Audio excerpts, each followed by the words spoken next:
किसी ने बड़े कमाल की बात कही है कि पीछे देखो और प्रभु को धन्यवाद दो और आगे देखो और प्रभु पर विश्वास करो, क्योंकि इस क्षण आप ठीक वहीं हैं जहां प्रभु आपको रखना चाहते हैं।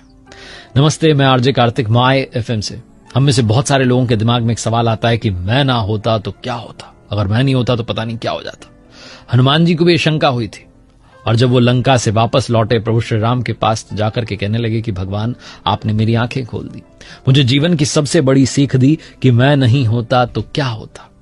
जब मैं लंका में माता सीता का निवास स्थान ढूंढ रहा था, मुझे वो नहीं मिल रही थी, परेशान हो रहा था, तब मुझे वहां पर एक संत के दर्शन हुए। और मैंने तो कभी सोचा ही नहीं था, लंका निशिचर निकर निवासा, यहां कहां सज्जन कर वासा। मैंने सोचा कि संत तो भारत में ही पाए जाते हैं, लंका में कहां मिलेंगे। लेकिन लंका में संत विभीषण से मेरी जो है भेंट हुई, जिन्होंने मुझे तुरंत उपाय बता दिए कि कहां आपको जाना है। अशोक वाटिका में पहुंच गया।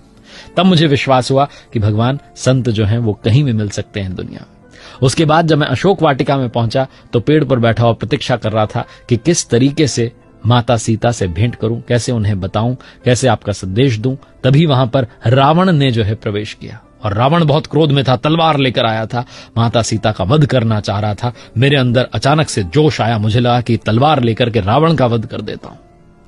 लेकिन तब प्रभु कुछ ऐसा हुआ कि मेरी आंखें खुल गई।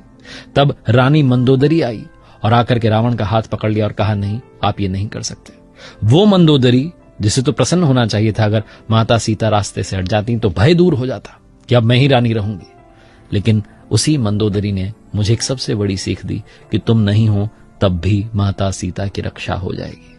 और आपने मुझे सबसे बड़ी सीख दी कि तुम नहीं भी होते तब भी काम हो जाता। प्रभु, तब वहां पर त्रिजटा ने कहा कि एक बंदर लंका में घुस आया है जो लंका को जलाएगा, आग लगा देगा। मुझे समझ में नहीं आया कि संत वाणी एक बार फिर कहां से आ गई। इनको कैसे पता कि मैं यहां पर आ गया हूं और मैं यहां आग लगाने जा रहा हूं। प्रभु, मुझे जब रावण के सैनिकों ने बंदी बना करके, बांध करके वहां सभा में ले गए और मुझे और बांधा जा रहा था, तो तब मैंने सोचा कि मैंने तो करके देख लिया, अब बंद करके देख लेते हैं भगवान चाहते क्या है। और प्रभु, जब रावण के सैनिकों ने मुझे मारने की जो है कोशिश की, तो मैंने खुद को बचाने का प्रयास नहीं किया, चेष्टा ही नहीं की, क्योंकि मुझे आप पर भरोसा हो चुका था। तभी अचानक विभीषण ने कह दिया कि दूत को मारना अनीति होती है। तब मैं और अचंभे में आ गया कि माता सीता को बचाना था तो आपने रावण की पत्नी से जो है वो कार्य करवा लिया। जब मेरी रक्षा करवानी थी तो रावण के भाई ने जो है मेरी रक्षा कर दी।